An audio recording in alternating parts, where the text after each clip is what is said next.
So then, let's now go on a boat. This is the Staten Island Ferry, which is a free boat between Manhattan and Staten Island. And over here, there is a stupid tourist attraction. And over here is loads of stupid people obsessed with this tourist attraction. I really do not get this, because all these people have gone to all the effort to come to a city as interesting as New York, but rather than properly exploring a city, they choose to go sightseeing. I just really do not get a point of sightseeing. You're going all the way to an interesting place just to look at the stereotypical stuff that people tell you should look at. I don't get that. That's not what I'm interested in.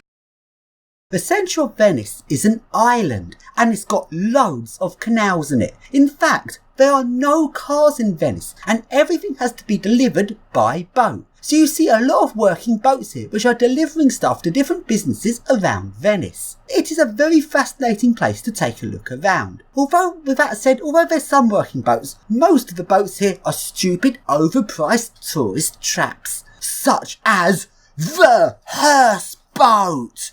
For just €80 for half an hour, you can take a ride on a boat which looks like a hearse. You can't turn that deal down, can you? Seriously, it's €80 for half an hour in the daytime, or in the evening is €100 for 35 minutes. I don't think I'll be paying that much to take a ride in a hearse. And you're paying that amount of money, and the boat doesn't even have an engine. Someone has to row it, so it is a boringly slow boat, and you're paying a stupid amount of money to ride it. Why is this even a thing? This is a floating hearse. That's like the least thing I want to ride in, but people obviously do, and it's so slow as well. It doesn't even have an engine, you just get pushed along. Look at that, so much faster. That's a far better thing to have a ride in, except that's also expensive because that's a taxi. Well, that's a bit bad driving. He shoved his way through there. Well, if only they put an engine on it, they could actually make it go a lot quicker. So they have to have someone row it at really slow speeds. It's so boring.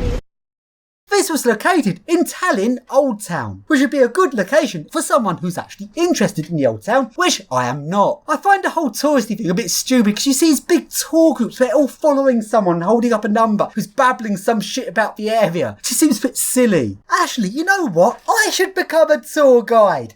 Here is the Old Town. And here is the town square. And as we can see, all the buildings are really small and not very interesting. And over here is a pigeon. And over here is a creepy mannequin. And over here is another creepy figure. And here is the viewpoint, which is not even high. And here is a bronze sculpture that every single tourist has to take a picture with for some reason. And you see the bronze on its nose is really smooth, where every single tourist has to rub its nose. Don't ask me why. And over here, there is a lift, which is completely, utterly fucked. So how did I do at being a tour guide?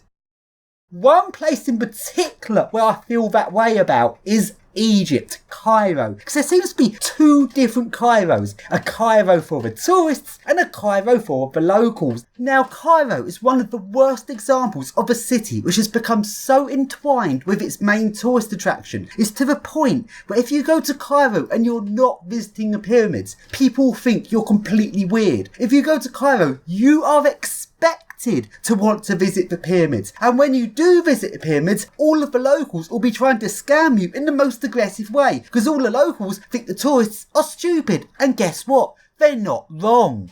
I really do not like that kind of tourist culture. It gives tourists a bad name. When I visit different cities, I don't consider myself a tourist because I don't want to be any way involved in that kind of tourist culture. When I went to Cairo, I went to see real Cairo. I wanted to explore the city on my own terms because I was interested in the said city. I didn't go there as a tick list of tourist attractions to visit. I have no interest in some stupid pyramid. Why should I be interested in that? Just because people are told, well, you're visiting Cairo to see the pyramids. Well, ultimately, you should not think yourself as visiting Cairo. You're visiting tourist land of the pyramids. You have no interest in natural Cairo if you're doing that. And it's the exact same thing with Prague in the Czech Republic. The centre of Prague has ultimately just become one big tourist trap. The locals don't even go there anymore. The locals have been priced out of the centre. All of the local shops have shut down because the rents went up because of the amount of tourists. And all of the shops now in the centre are just tourist shops. So the locals in Prague do not even visit their own city centre, because it's not their city centre anymore. It's just turned into a tourist fairground centre. And as far as the locals are concerned, all of the tourists coming into Prague just to see the city centre are not interested in real Prague. They're just coming to see their tourist fairy tale bullshit. They have no interest in the real city. They have no interest in the people that live there. As far as the locals are concerned, they're not seeing real Prague, and I completely agree with them. And I feel the same way about London, which is my city. When you hear tourists talking about London along the lines of, oh, I'm off to see London to see Big Ben, well then you clearly have no interest in London. You're clearly just going there as some stupid stereotypical tourist following a tick list.